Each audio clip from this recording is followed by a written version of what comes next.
Good morning seventh class, how you all बेटा। As you all know हम लोग question and answers कर रहे थे चैप्टर नंबर 2 के। ऑलमोस्ट डन हो चुके हैं। लॉन्ग आंसर टाइप क्वेश्चंस हम 6 तक कंप्लीट कर चुके थे। आज 6 to 12 जो क्वेश्चंस हमारे रिमेन रह गए हैं उनको हम जो है यहाँ पे कंप्लीट करेंगे। आई होप आप लोगों ने 6 तक जो लॉन्ग आंसर टाइप क्वेश्चंस हैं वो नोट डाउन करके लर्निंग करना स्टार्ट कर दिए हैं। बिकॉज इस चैप्टर में बेटा थोड़े से लेंदी क्वेश्चंस हैं लॉन्ग आंसर टाइप, और ऊपर से आपके 12 लॉन्ग आंसर टाइप क्वेश्चंस हैं, तो आपको डिफ़िकल्टी ना हो इसलिए मैं आपको आधे आधे करा रही हूँ। But you have to learn immediately because otherwise आप लोगों पे ही बर्डन ज़्यादा होगा। तो देखिए क्वेश्चन नंबर 7 से हम स्टार्ट करते हैं। 6 तक हम कर चुके हैं। तो देखिए क्वेश्चन नंबर 7 क्या है। Draw a labelled diagram of digestive system in human, यानी कि आपको ह्यूमन का डाइजेस्टिव सिस्टम का डायग्राम ड्रॉ करना है। लेबल यानी कि उसके नाम भी आपको लिखने हैं। तो मैं आपको बता देती हूँ आपको कौन सा डायग्राम क्वेश्चन नंबर 7 के अंदर करना है। देखिए बेटा ये आपका डायग्राम है ह्यूमन डाइजेस्टिव सिस्टम, ठीक है। अब ये ह्यूमन डाइजेस्टिव सिस्टम का डायग्राम है आपका लॉन्ग आंसर टाइप का 7th क्वेश्चन, और ये आपको बाय लेबलिंग के साथ में आपको पूरा डायग्राम बनाना है। तो जो क्वेश्चन नंबर 7 है इसमें कोई लर्निंग नहीं है, आपके लिए इजी पड़ेगा। सिर्फ आपको यहाँ पर ये डायग्राम ड्रॉ करना है।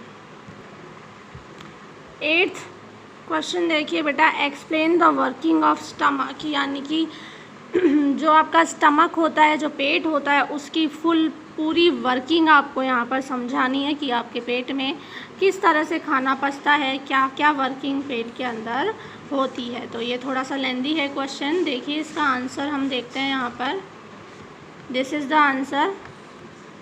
आप डालेंगे working of stomach is heading and then start. The stomach is a bag like organ made up of muscles, यानी कि जो स्टमक है वो एक बैग जैसा स्ट्रक्चर है, बैग जैसा संरचना है, ऑर्गन है, जो कि किससे बना हुआ है, मसल्स से बना हुआ है।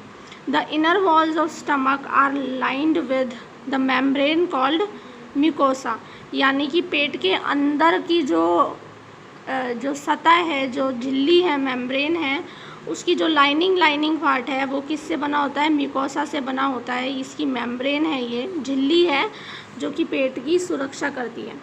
The mucosa secretes mucus which protects the lining of the stomach, यानी कि म्यूकोसा जो है इसमें से क्या सिक्रीट होता है, क्या निकलता है, क्या स्रावित होता है। म्यूकस एक द्रव होता है, वो इसमें से स्रावित होता है जो प्रोटेक्ट करता है। किसको प्रोटेक्ट करता है कि जैसे अगर आपका ये आमाशय इस तरह से ही बना होता है तो इसकी जो ये लाइनिंग होती है ना बेटा, इसकी जो मसल्स होती हैं, यहाँ पर एक ये झिल्ली होती है, क्योंकि इसके अंदर HCl भरा होता है, तेज़ाब है, वरना तो ये पेट की दीवारों को ख़राब कर देगा, जला देगा। इसलिए ये झिल्ली होती है जिससे क्या होता है, प्रोटेक्ट करती है ये इसकी लाइनिंग को, ताकि कोई भी दिक्कत ना हो।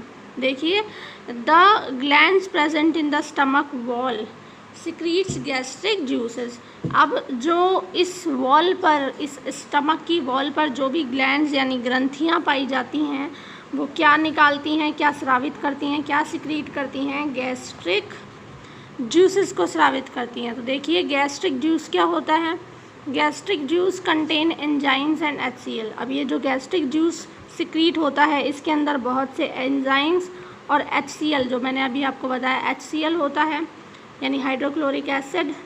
HCl destroys bacteria and acidify the mode of the food in stomach, यानी कि जो HCl है उसका क्या काम है, एक तो खाने के साथ अगर बैक्टीरिया आ गए हैं तो उन्हें डिस्ट्रॉय करना, और खाने को एसिडिफाई यानी अम्लीय प्रकृति का बनाना पेट के अंदर, ये HCl का काम है।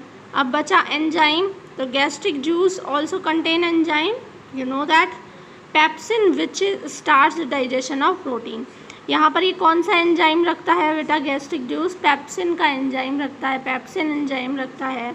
और इसका क्या काम होता है, इसका काम होता है खाने का जो प्रोटीन है, खाने में जो प्रोटीन है उसका डाइजेशन शुरू करना। तो 2 होते हैं देखो गैस्ट्रिक जूस के अंदर, एक होता है HCl जिससे बैक्टीरिया से बचाना होता है और अम्लीय बनाता है खाने को, जबकि पेप्सिन होता है एंजाइम जो क्या करता है, फूड में प्रोटीन का डाइजेशन स्टार्ट करता है। क्लियर है। इसके बाद आप देखिए क्वेश्चन नंबर 9। क्वेश्चन नंबर 9 क्या है? State the forms in which the following nutrients are absorbed in small intestine. यहाँ आपसे पूछा गया है बेटा कि जो कार्बोहाइड्रेट, प्रोटीन और फैट्स होते हैं वो स्मॉल इंटेस्टाइन में किस तरीके से एब्जॉर्ब किए जाते हैं। तो देखिए ये है आपका आंसर यहाँ पे 9th।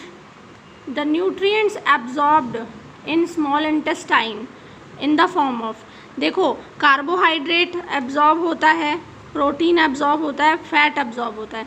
लेकिन कार्बोहाइड्रेट किस रूप में एब्जॉर्ब होता है? शुगर के रूप में। प्रोटीन किस रूप में एब्जॉर्ब होता है? एमिनो एसिड्स के रूप में। और फैट किस रूप में एब्जॉर्ब होता है? फैटी एसिड और ग्लिसरॉल के रूप में। तो ये तीनों चीज़ें एब्जॉर्ब होती हैं, पर इस रूप में नहीं। किस रूप में एब्जॉर्ब होती हैं? इन रूप में। मतलब कि ये जो है टूट कर डाइजेस्ट होकर शुगर बना लेता है, तो ये एब्जॉर्ब हो जाती है। प्रोटीन से एमिनो एसिड बन जाता है, फिर एब्जॉर्ब हो जाता है। फैट से फैटी एसिड और ग्लिसरॉल बन जाता है, एंड देन ये भी एब्जॉर्ब हो जाती है। क्वेश्चन नंबर 10 देखिए, how is digested food absorbed in the small intestine, कि कैसे पचा हुआ खाना एब्जॉर्ब हो जाता है स्मॉल इंटेस्टाइन में। तो इसका आंसर 9th जैसा ही है थोड़ा थोड़ा, तो पढ़ लेते हैं। The bile juice helps in the digestion of fats, कि जो बाइल जूस होता है स्मॉल इंटेस्टाइन में रिलीज़ होता है जो, वो फैट में मदद करता है, फैट के डाइजेशन की। और फैट किस में बदल जाते हैं? फैटी एसिड में और ग्लिसरॉल में। जैसा कि अभी ऊपर मैंने आपको बताया, फैटी एसिड और ग्लिसरॉल में बदल जाते हैं बाइल जूस की हेल्प से। दूसरा जूस है पैनक्रिएटिक जूस, जो पैनक्रियाज से निकलता है। ये जो पैनक्रिएटिक जूस है ये हेल्प करता है किसके डाइजेशन में? कार्बोहाइड्रेट के डाइजेशन में और प्रोटीन के डाइजेशन में। तो कार्बोहाइड्रेट से तो बना देता है शुगर, और प्रोटीन से क्या बना देते हैं? एमिनो एसिड बना देते हैं। बाइल जूस फैट में मदद करता है, ग्लिसरॉल बनाता है। पैनक्रिएटिक जूस कार्बोहाइड्रेट और प्रोटीन में मदद करता है, शुगर और एमिनो एसिड बना देता है। The absorption of these molecules takes place in the small intestine, और ये सारा एब्जॉर्प्शन जो है मॉलिक्यूल्स का, ये कहाँ होता है? स्मॉल इंटेस्टाइन में होता है। तो this is your answer of question number 10 कि किस तरह से होता है वो हमने बता दिया है। इसके बाद बेटा क्वेश्चन नंबर 11। तो क्वेश्चन नंबर 11 देखिए, थोड़ा सा लेंदी क्वेश्चन है ये भी। Why are the animals such as cow called ruminants, यानी कि गाय जैसे जो जानवर होते हैं उन्हें रूमिनेंट्स क्यों कहा जाता है? आखिर क्यों वो रूमिनेंट्स की श्रेणी में रखे गए हैं? तो थोड़ा सा लेंदी है इसका आंसर, देख लीजिए। बट आपको ज़्यादा दिक्कत नहीं होगी अगर आप हाथों हाथ इन्हें लर्न करते चले। देखो, grass eating animals chew half digested food are called ruminants, यानी कि घास खाने वाले जानवर जो आधा चबा हुआ खाना ही पचा लेते हैं उन्हें रूमिनेंट्स कह देते हैं। The ruminants bring back the swallowed food chew it again, कि जो रूमिनेंट्स होते हैं ना, इनमें एक खासियत होती है कि ये आधे चबे हुए खाने को पेट से वापस बाहर निकालते हैं, निगले हुए खाने को वापस मुंह में लाकर और दोबारा से इसे चबा सकते हैं। ऑल रूमिनेंट्स आर हर्बीवोर्स, जितने भी रूमिनेंट्स कहेंगे आप, जिनको भी रूमिनेंट्स आप कहेंगे, वो सब हर्बीवोर्स यानी शाकाहारी होते हैं। Ruminants can digest the grass rich in cellulose, ruminants की खासियत होती है कि ये लोग घास खाते हैं और इस घास में सेल्यूलोज होता है जिसका ये पाचन कर लेते हैं, जबकि ह्यूमन जो होते हैं, इंसान जो होते हैं, वो घास में सेल्यूलोज जो होती है उसका पाचन नहीं कर सकते हैं, लेकिन ये कर लेते हैं। तो इनके कुछ स्पेशलिटीज़ हैं जिसकी वजह से ये कर लेते हैं, वो पढ़ लेते हैं। देखिए, फर्स्ट है दे रिक्वायर मोर च्यूइंग, इनको बहुत ज़्यादा चबाना पड़ता है, हम लोगों की अपेक्षा इन्हें ज़्यादा चबाना पड़ता है।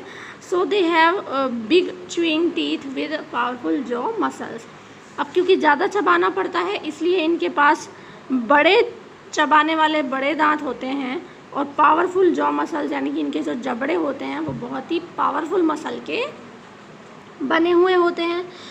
एंड देन रूमिनेंट्स, अगर हम बात करते हैं रूमिनेंट्स की, तो देखिए दूसरी इसकी स्पेशलिटी है, ruminants have unique stomach divided into 4 parts, कि जितने भी रूमिनेंट्स होते हैं बेटा इनका एक यूनिक स्टमक होता है, अलग होता है, पेट, और इस पेट के वो 4 हिस्से बना लेते हैं। पहला हिस्सा रूमेन, दूसरा हिस्सा रेटिकुलम, तीसरा ओमेसम, चौथा एबेमसम। ठीक है, तो 4 हिस्से बना लेते हैं ये अपने पेट के, रूमेन, रेटिकुलम, ओमेसम और एबेमसम। ठीक है, and last one is they get back the chewed food to the mouth, कि वो चबा हुआ खाना वापस मुंह में लाते हैं, as cud to be chewed again, ताकि उन्हें दोबारा चबाया जा सके। This action is known as ruminating. और यही एकमात्र स्पेशलिटी जो सबसे अलग है कि पेट के खाने को वापस से मुंह में लाकर चबाना, है ना, इसी को हम रूमिनेटिंग के नाम से जानते हैं। और ये सबसे बड़ी स्पेशलिटी है। काउ जैसे जो जानवर होते हैं जो घास खाते हैं, उनमें यही क्वालिटी सबसे इम्पॉर्टेंट होती है। तो this is your answer of 11th question.